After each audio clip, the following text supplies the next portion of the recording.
കൊലക്കേസിൽ പ്രതിയാവുകയും കൊലക്കേസിൽ ശിക്ഷിക്കപ്പെടുകയും അതുപോലെ ഈ മയക്കുമരുന്നുമായി ബന്ധപ്പെട്ട് കടത്തലും ഉപയോഗിക്കലും ഒക്കെയുള്ള കേസുകളിൽപ്പെട്ട ആളുകളെ ഡ്രൈവറും കണ്ടക്ടറുമായിട്ട് ക്ലീനറായിട്ട് വയ്ക്കണം എന്ന് അവരാവശ്യപ്പെടുന്നുണ്ട്. അത് പറ്റില്ല എന്നുള്ള ഗവൺമെൻറ് നിലപാടാണ്. ഞാൻ മേൽ പറഞ്ഞ 3-4 കുറ്റകൃത്യങ്ങൾ അതിൽ പെടാത്തവരാണെന്നൊരു സർട്ടിഫിക്കറ്റ് പോലീസ് സ്റ്റേഷനിൽ വാങ്ങിച്ചു കൊടുത്താൽ മതി. ഈ 4 കാര്യങ്ങളും ഉള്ള മിടുക്കന്മാരെ തന്നെ ഞങ്ങൾ വയ്ക്കൂ എന്ന് പറഞ്ഞാൽ അത് അംഗീകരിക്കാൻ ഗവൺമെൻറ്റിന് ബുദ്ധിമുട്ട്. വളരെ നല്ല കാര്യമാണ് ഇദ്ദേഹം പറയുന്നത്. തീർച്ചയായിട്ടും വളരെ നല്ല കാര്യം തന്നെയാണ് അത്. തീർച്ചയായിട്ടും ഇങ്ങനെ സർക്കാർ ജോലിക്ക് കയറണമെങ്കിൽ ക്രിമിനൽ കേസുകളുള്ളവർ ആരെയും കയറ്റില്ല. ക്രിമിനൽ കേസിലുള്ളവർ കയറ്റാൻ പാടില്ല സർക്കാർ ജോലിക്ക്. അപ്പം ആ കാര്യത്തിലാണെങ്കിൽ KSRTC കാര്യത്തിലാണ് അത് ശരിവെക്കേണ്ടതാണ്.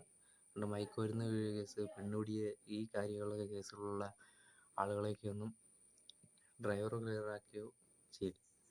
എന്ത് കഴിഞ്ഞാൽ ആ ആട്ടിൻകുട്ടികളുടെ അടുത്ത് ആനേനെ കൊണ്ടേ കിട്ടുമോ? അതുമാതിരി ഒരു എന്താ പറയുക, ഒരു വൃത്തികെട്ട രീതിയാണ്. ആരോ പറഞ്ഞു എന്നാണ് അദ്ദേഹം പറയുന്നത്. അത് വളരെ അത് കയറ്റാതിരിക്കുന്നതാണ് നല്ലത്. ഉചിതമായ തീരുമാനം തന്നെയാണത്.